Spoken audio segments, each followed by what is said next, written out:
జై తెలుగుదేశం, జై తెలుగుదేశం. వేదికమైనున్న తెలుగుదేశం పార్టీ జాతీయ అధ్యక్షులు చంద్రబాబు నాయుడు గారికి, రాష్ట్ర పార్టీ అధ్యక్షులు పల్లన్నకి, అదేవిధంగా ఈ సమావేశానికి పెద్ద ఎత్తున విచ్చేసిన తెలుగుదేశం పార్టీ కార్యకర్తలు, అభిమానులకు 44వ ఆవిర్భావ దినోత్సవ శుభాకాంక్షలు తెలియజేసుకుంటున్నాను. 1982 మార్చి 29న కరెక్ట్గా మధ్యాహ్నం 2:30 దేశ రాజకీయాలు మార్చిన చరిత్ర ఒక తెలుగుదేశాంది. నేను తెలుగువాడిని, నా పార్టీ తెలుగుల ఆత్మగౌరవం కోసం నిలబడుతుంది, నాది తెలుగుదేశం పార్టీ అని విశ్వవిఖ్యాత నట సార్వభౌమ స్వర్గశ్రీ నందమూరి తారక రామారావు గారు గర్జించిన గొప్ప రోజు.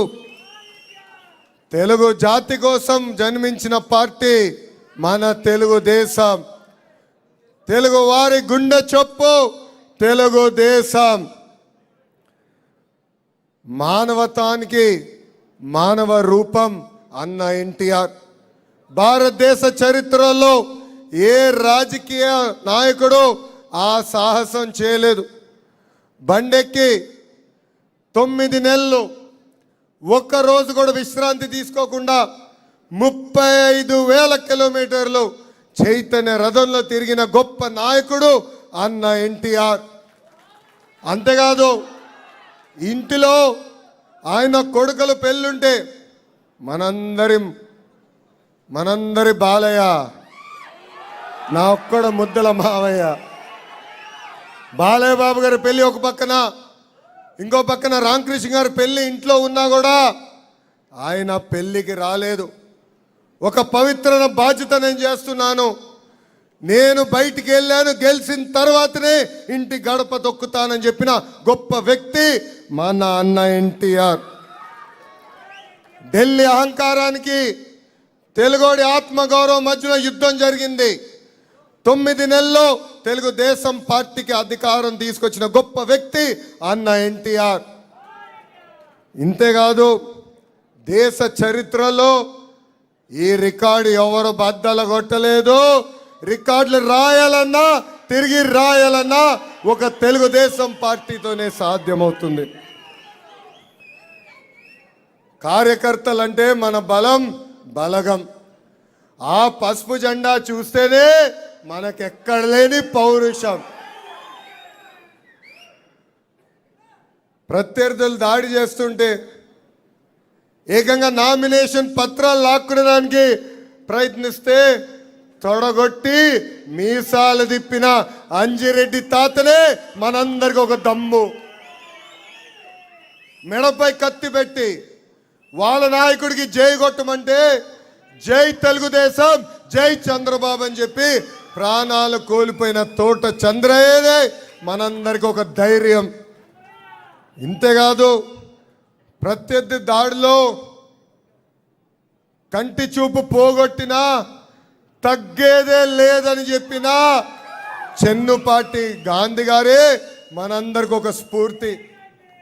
ఏకంగా పోలింగ్ బూతులు నిలబడినందుకు వైకాపా నాయకులు దాడి చేసి రక్తం కారుతున్నా చివరి ఓటు పడే వరకు నిలబడి ఆ ఈవీఎం బాక్స్కి లాక్ వేసిన తర్వాతనే ఆసుపత్రికి వెళ్ళిన మంజుల గారు మనందరికి ఆదర్శం అని ఈ సభాముఖంగా తెలియజేస్తున్నాం. ఆ రోజు నుంచి ఈ రోజు వరకు తెలుగుదేశం పార్టీ కార్యకర్తలే కంచుకోటకి కాపలా కాశారు. జెండాలు మోసింది కార్యకర్తలు, పోరాడింది కార్యకర్తలు. అందుకే నాకు ఈ కార్యకర్తలే అధినేత అని ఈ సభాముఖం మీకు తెలియజేస్తున్నా. దీంట్లో భాగంగా నేను ఒక ఉదాహరణ ఇవ్వాలి. శ్రీకాకుళం జిల్లా రాజం నియోజకవర్గంలో అంతకపల్లి అని ఒక గ్రామం ఉంది. ఆ గ్రామంలో ఒక పెద్ద ఆయన ఉన్నాడు. చిన్న పిల్లల దగ్గర నుంచి పెద్దవారి వరకు ఆయన్ని తెలుగుదేశం అని పిలుస్తారు. ఏమని?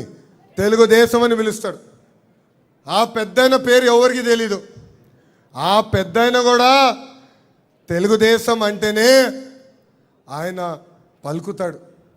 నిజంగానే అది చూసిన తర్వాత, నేను తెలుసుకున్న తర్వాత నా పైన ఎంత బాధ్యత పెరిగిందని నేను మీ అందరికీ తెలియజేస్తున్నా. దేశానికి సంక్షేమం పరిచయం చేసిన గొప్ప వ్యక్తి అన్న ఎన్టీఆర్.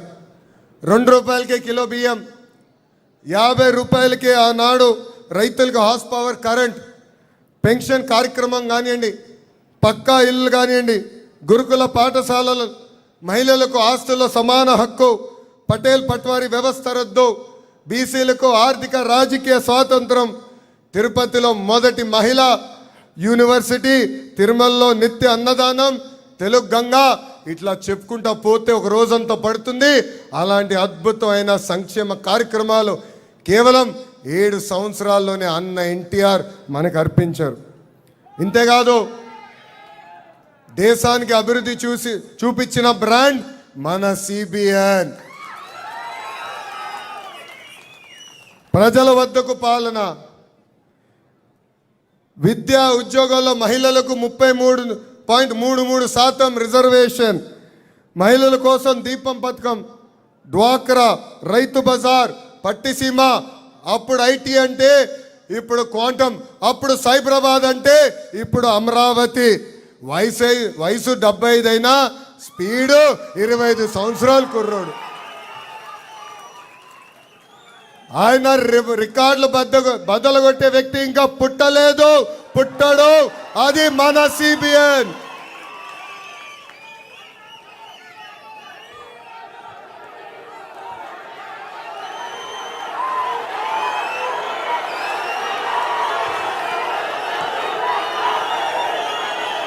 గల్లీ నుంచి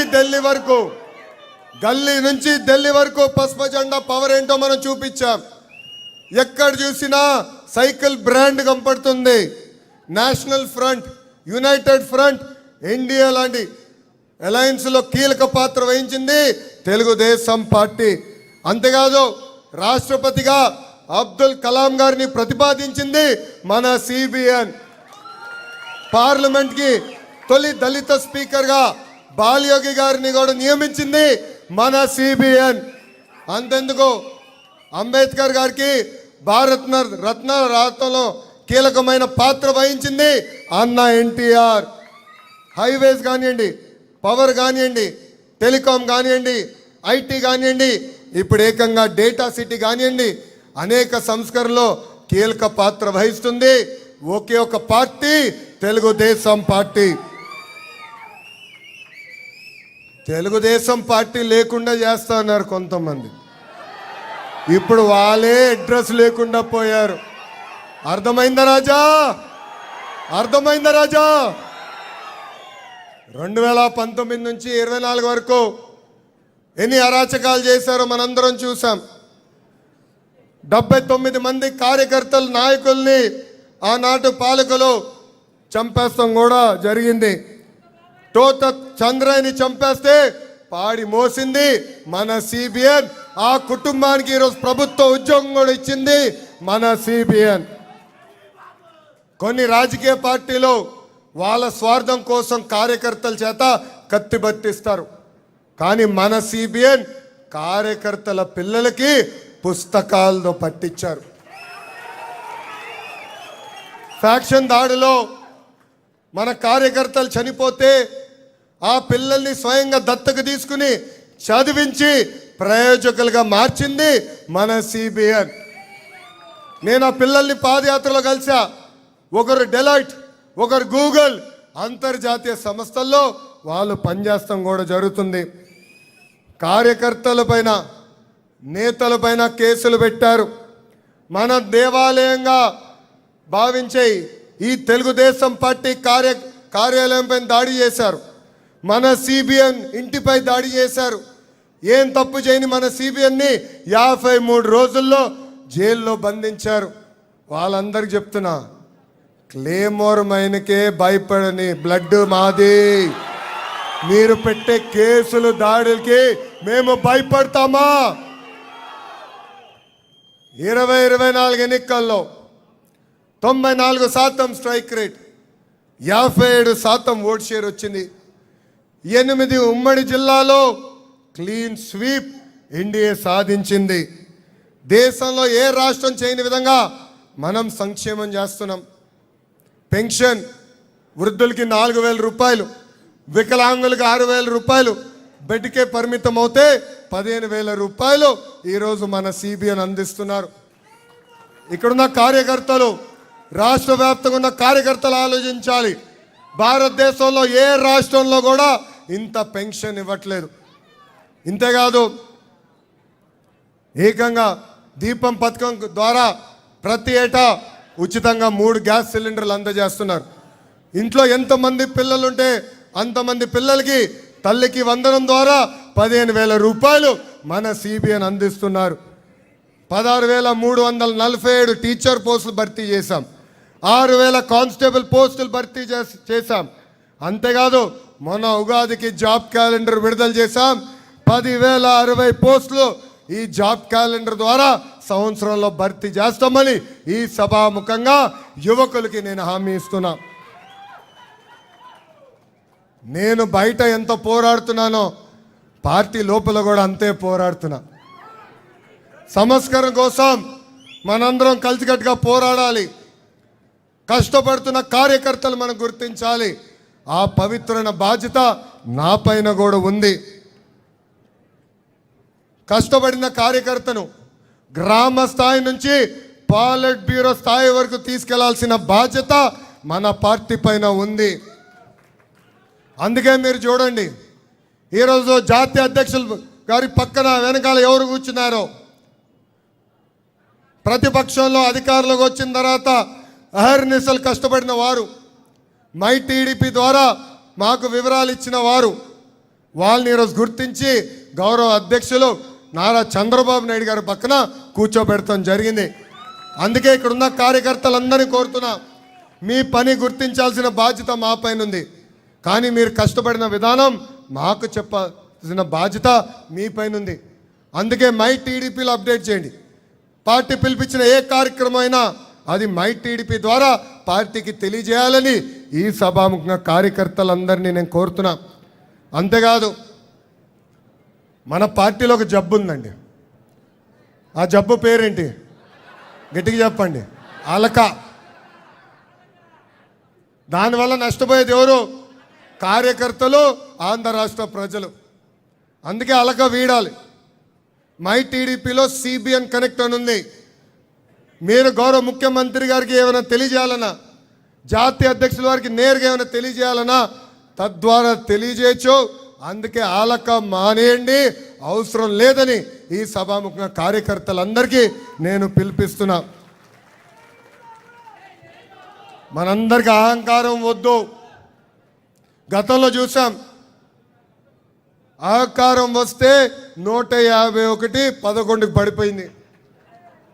నాయకులందరినీ కోరుతున్నా, ప్రజల దగ్గరికి వెళ్ళాలి, కార్యకర్తల దగ్గరికి వెళ్ళాలి, పలకరించాలి, వాళ్ళ సమస్యలు ఏముందో నేరుగా తెలుసుకుని పరిష్కరించాలని ఈ సభాముఖ నాయకులందరికీ నేను పిలిపిస్తున్నా. ఈ మధ్యన జగన్ చూస్తుంటే బాధేస్తుందండి.